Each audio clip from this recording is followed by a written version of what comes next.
everybody, it's Helen from the Squiggly Careers podcast. If it's your first time listening, welcome. This is a weekly podcast. Normally you hear from me and Sarah and we talk about the ups and downs and the ins and outs of squiggly careers. But today I'm actually not joined by Sarah. I'm going to be joined by somebody called Sylvia Ann Hewlett, who you may or may not be aware of.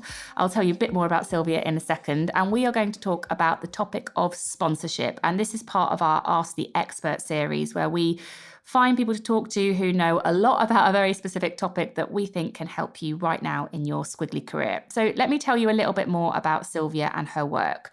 So Sylvia is an economist, she's an author, and she's an expert in talent development. She's got a PhD in economics, she's the author of 10 articles on Harvard Business Review, and also the author of 10 books, including 2 of my favourites, which are relevant to today's topic. And that is the first one, Forget a Mentor, Find a Sponsor, and also The Sponsor Effect. I first saw Sylvia speak when I was at BP, so this is about 10 years ago, and her work has stuck with me since then. I think sponsorship's a really important part of how people can succeed in squiggly careers, and she's such a great expert on this topic, and I don't see that much written. There aren't that many books on sponsorship, and Sylvia has written quite a few. And if you actually would like to hear from somebody else on this topic, I really like Carla Harris's TED Talk. I'll link to that so that you've got it as well in the show notes if you want to dive a bit deeper into the topic. But in the conversation Sylvia and I have, we discuss the difference between sponsorship and mentorship, and actually why they're not mutually exclusive. So you can have a sponsor and a mentor, and they do something slightly different for you in your career. We talk about why sponsorship is a two-way street, so how you as the person being sponsored can benefit, but also the benefit that the sponsor gets as well. And one of the other things that we talk about is how in the current context, many of us are still working remotely for some, if not all, of our time, but how actually that's not a disadvantage to getting sponsored, how it can actually increase our opportunities for access to people. It's a conversation that is full of practical examples and lots of breadth as well. Like Sylvia talks through lots of different people that she has worked with and how they have used sponsorship to benefit them in their career. And I just feel like it just makes it more realistic and less theoretical. So I hope you find that too. One of the things that I love that she talks about is the importance of surfacing your invisible assets. So there are lots of strengths that people might see, but there are also lots of invisible assets that you can use to benefit your sponsors and build some of those relationships as well. The key insights from the conversation will be captured in our Squiggly Careers pod sheet, and you can get that from amazingif.com. Just go to listen and you'll be able to download that from the episode, and would love to know your thoughts as well on this conversation, the insights that you've gleaned, the actions you're going to take away. You can get in touch with us either on Instagram, so just message us there, we're just at amazingif, or you can email us if you'd rather do that. We're just Helen and Sarah at squigglycareers.com. And I'll be back at the end to say goodbye.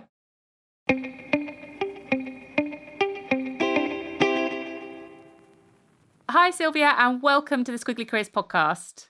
Well, it's great to be with you today. So we are talking today about the topic of sponsorship, and it's something that we talk about on our programs, and I often see people who are curious but don't know much about it. And often I get curiosity and a bit of confusion with mentorship.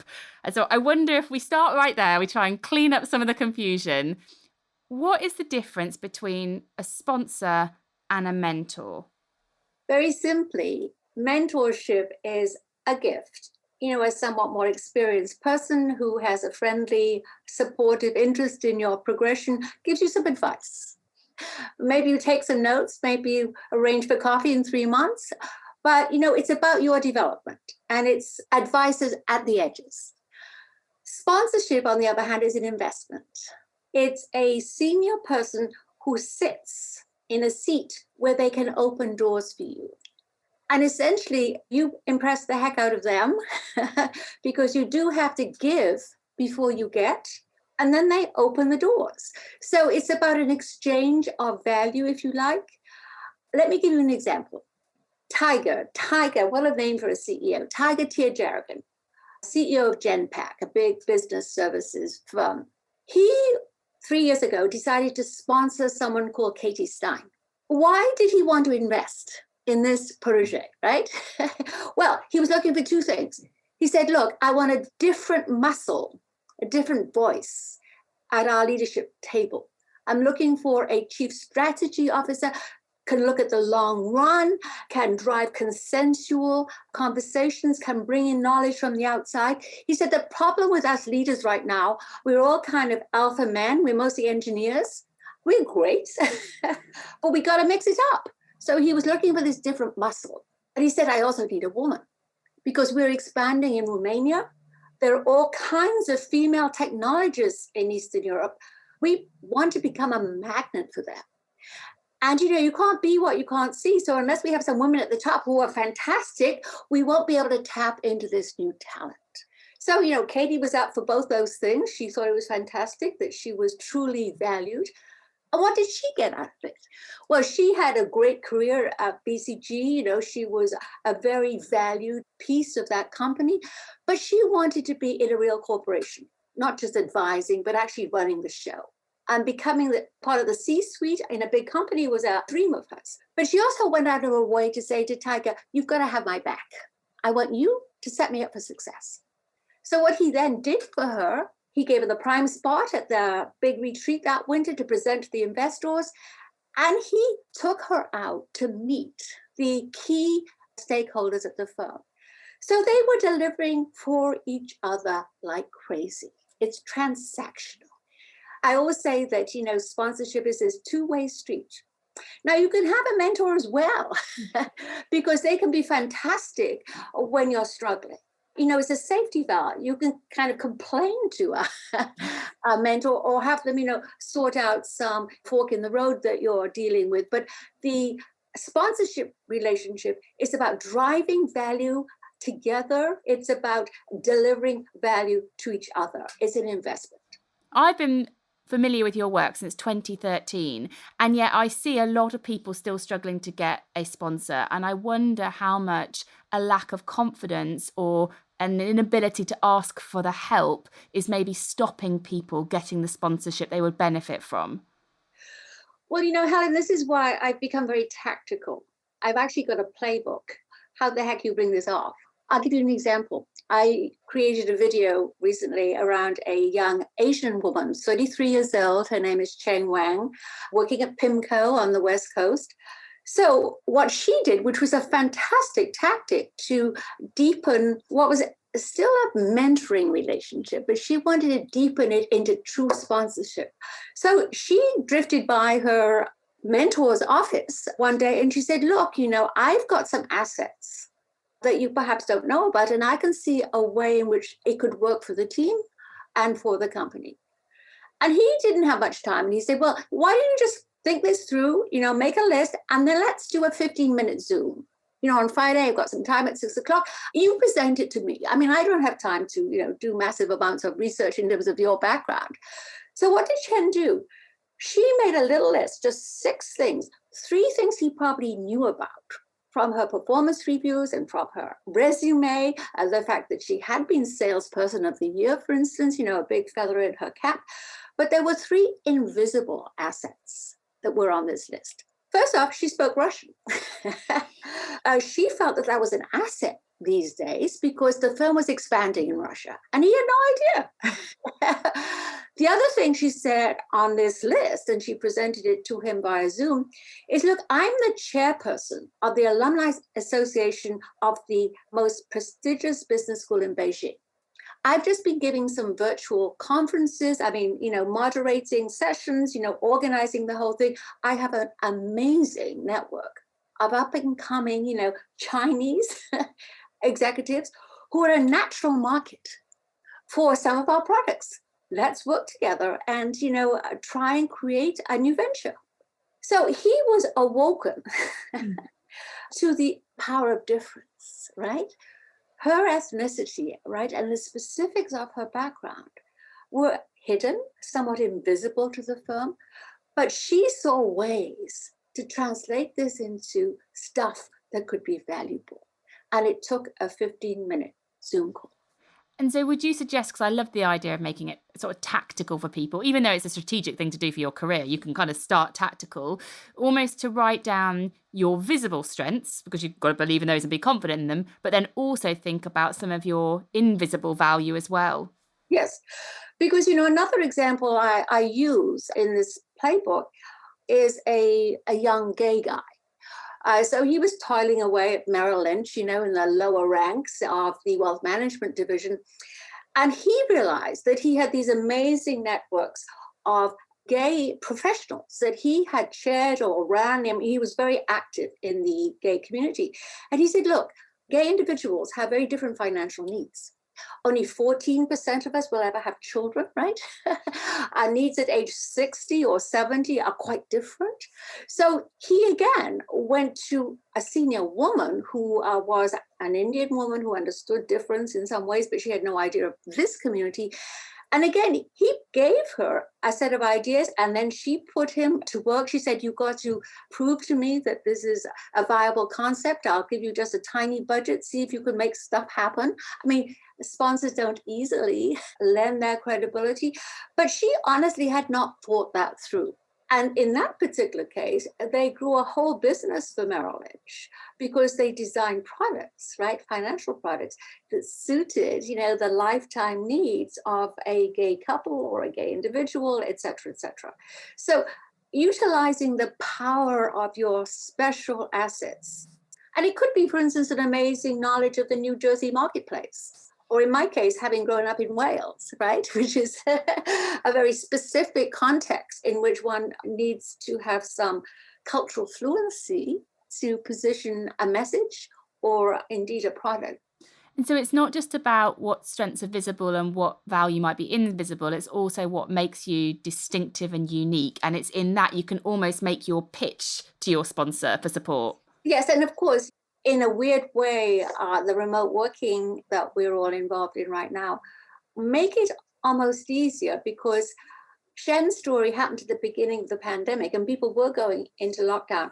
And it was actually a whole lot easier for her mentor that she wanted to move to being a sponsor of hers to free up 15 minutes on Friday than to arrange some elaborate breakfast or something, right? So in strange ways, this can work. I think that's really good to hear because a lot of people that I talk to as well have almost said, oh, well, networking and personal development has got harder over the last 12 months because I'm not seeing people informally quite as much. But actually your access in that example, the availability and access increases. Right. And, I think an enormously good tactic is to look around your world and see if there's a key person who can open a door you need to be opened. And if you're a beginning entrepreneur, you need that funding, right? If you're climbing a ladder in government or in the private sector, there's always someone up there who if you can, again, impress the heck out of them and they end up understanding your value, can do powerful things for you. So identify people who sit, right, in those positions. Ask them for a little mentoring. That is acceptable because everyone knows it's pretty light touch. And then turn them into sponsors. That is the most in your own power pathway to sponsorship. And so if I was to take that example with you, for example, I'm not putting you on the spot. I'm just trying to work this through, Sylvia. But let's say I said, Sylvia is a woman who can open a door that would be valuable to my career. I'm going to start with mentoring. So the first question that I might ask you would be around, could you share some of your advice and experience with me? You've done some of the things that I would love to do. So it's more of a mentoring ask. And then I would then turn that into, after having that meeting and hopefully had a sense of connection with you, I would then, the next question that I would ask would be more of a, Sylvia, there's an opportunity that I'm interested in. Could you please help me? No. Okay. The second conversation is quite different.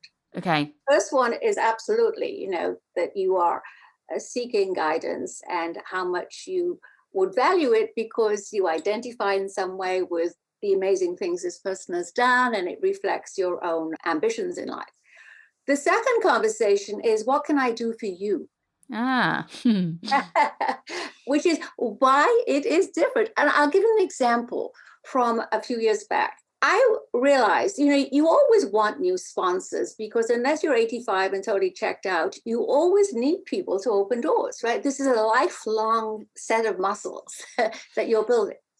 So I realized that what I would love to do would be to have a little more influence in Washington in policy because I'd done a lot of work with private sector and I thought, well, I could contribute. But then I didn't know anyone in Washington who was powerful.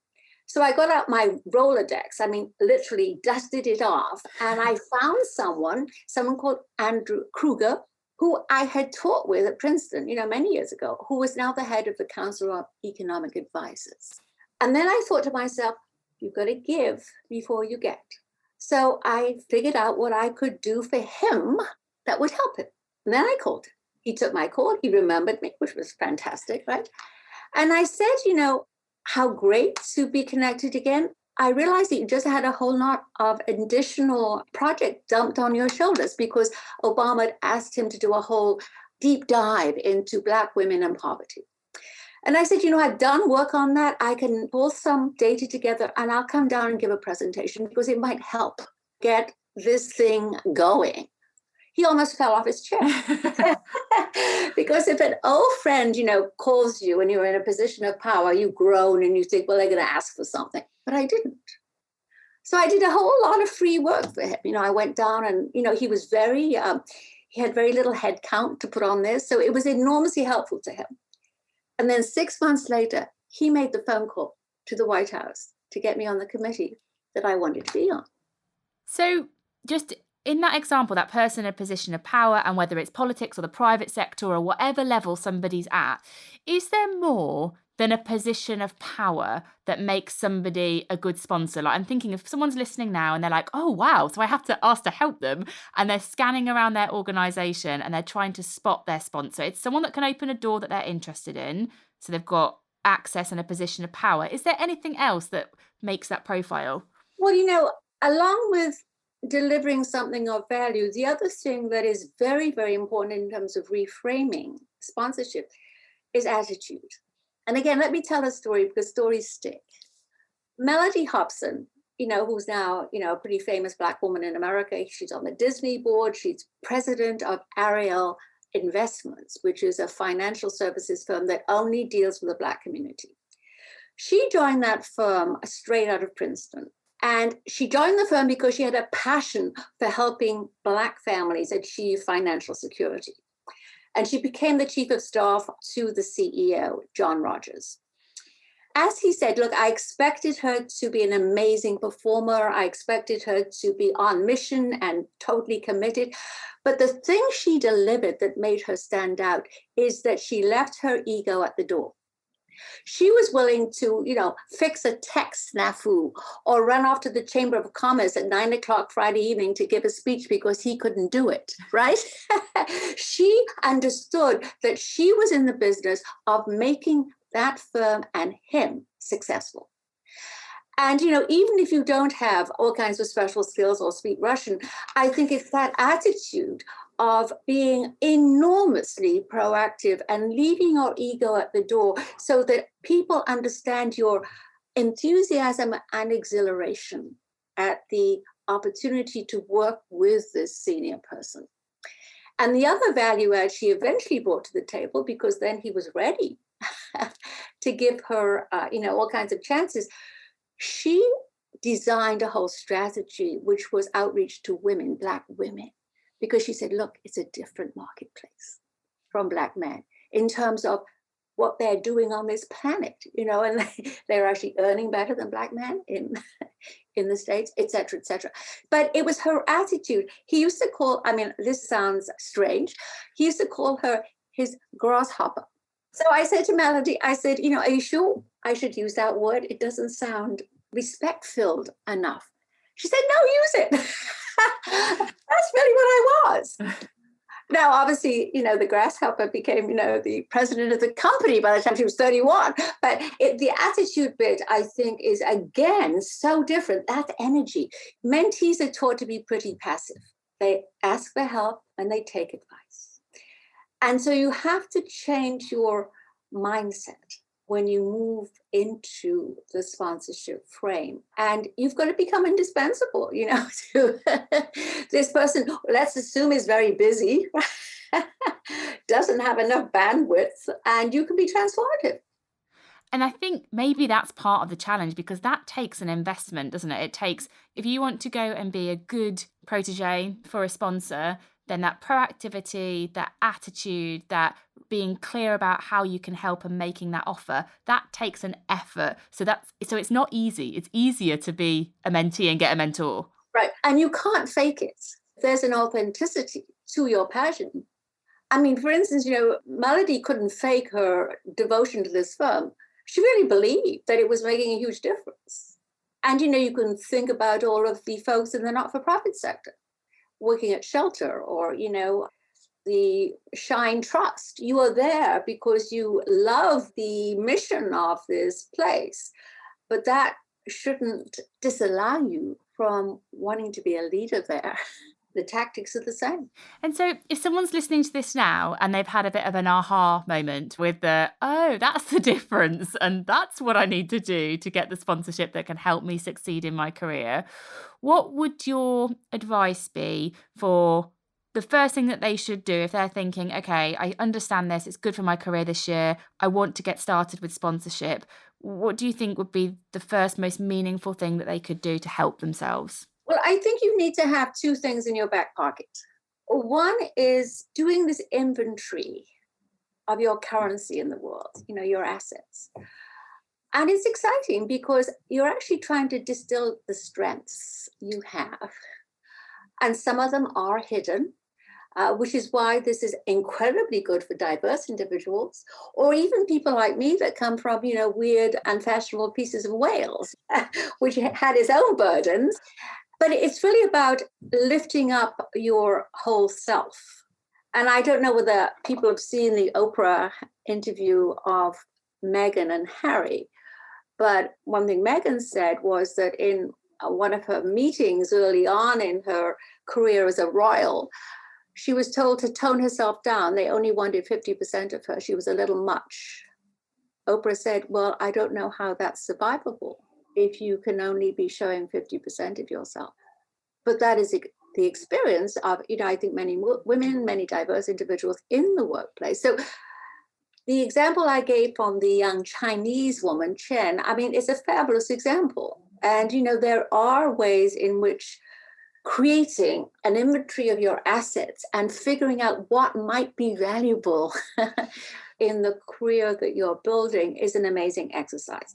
The second one, you've got to dream and figure out what your destination is. Because unless you know where you're going, you don't know who you need to open doors. And then boil it down to a 5-year plan and then a 2-year plan.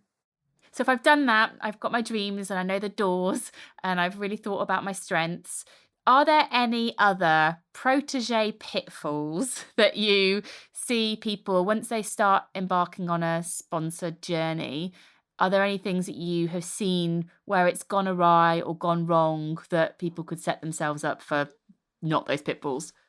Trust is central. You need to show and wear on your sleeve the fact that you're totally reliable and trustworthy, because no one in their right mind is going to want to sponsor someone who's, bad-mouthing the team on social media, right? Or talking to the competition about, jumping ship. So that's the biggest mistake you can do, is somehow reach the trust, because you are asking this more senior person to take a risk on your behalf. And it is a risk because they're going to suggest you for some, big opportunity or for the next job or for a pay raise. And if you screw up or if you betray the team, it's egg on their face as well as yours. So the trust thing has to be at the core of what you understand to be an imperative, right, of this relationship. And it's pretty easy to figure out why that is a territory that you need to build and not chip away at. The other thing that strikes me in listening to the approach that you need to take to be successful with sponsorship is that it takes time. I can't just reach out and ask for your help. I have to earn it. I have to earn that trust. I have to offer to help you with my strengths. And therefore, this is something you have to be quite proactive about, recognizing in advance what support you're going to need and then building the relationship sort of before you need it. Well, yes, but by 6 months in, there are amazing streams of value going both ways. That is how long it takes. And it lasts on average for 6 years. So it's, an amazingly worthwhile thing. There are lots of relationships that last a lifetime. They devolve into peer sponsorship at some point. But, think of Sheryl Sandberg, Larry Summers. They still stand up for each other in public. And he was transformative for her when she was in her 20s. She was his research assistant at Harvard. He took her to the World Bank as his chief of staff and then to the Treasury. He opened some doors for her in Silicon Valley and, the rest is history. But she stood up for him when he was on the list for heading up the Fed. She did an op-ed piece about how he was the best economist in America and totally deserved the job. They still understand the enormous worth of the other person. And my last question for you sort of relates to the world of work as it is today. So when I first came across your work in 2013, I think work has only got more complicated. There's more pace, there's more information, there's more change over that kind of 8-year period. Do you think sponsorship has increased in relevance as a result of that change, or do you think it's as important as it has always been? Sponsorship goes back to the Stone Ages, right? It's not a new thing. White guys have been tapping on the shoulder of other white guys, younger white guys, for centuries. What is new is trying to give access to everyone else and exposing the workings. The language of the old boys club was, you scratch my back, I'll scratch yours. It's this exchange of value thing. But what I feel about 2021 is that it has never been as important. Just remember that during the pandemic, a quarter of all professional women have been shoved out of the workforce because of the demands of supervising online schooling and dealing with elder care issues. I mean, that is a fact in both US and the UK. But you find that when a woman has a sponsor, she doesn't off-ramp, she just down-ramps a little bit. Works one day a week or whatever, because her sponsor is making sure she doesn't get shoved aside. And then you pay a much smaller penalty for whatever time off you took. I mean, I see sponsorship is totally front and center right now in order to keep women from losing the gains that we've made over the last 30 years. And one of the things that we always ask our guests before they go is to share with us a piece of career advice that's either helped you or that you think would help our listeners. Well, I started my third career at 57 and my fourth career at 72.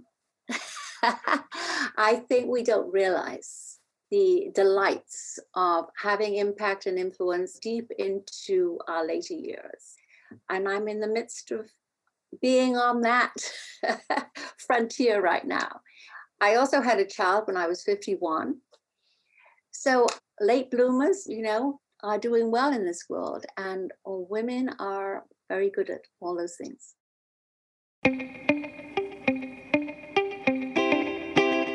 So thank you so much for listening to this conversation on sponsorship. I hope it was useful. I hope you've taken some different insights away. I think it's a topic that's often not covered in as much depth, and hopefully you've got some of that from this discussion that I've had with Sylvia. As I mentioned right at the start, we summarised some of the key insights and given you some kind of prompts for reflection in the Squiggly Careers pod sheet. Just go to amazingif.com on the listen drop down and you'll be able to download that. And you can use that with yourself. You can use it to help other people as well. But Sarah and I will be back together next week, and hopefully you'll be back with us as well. Bye, everyone.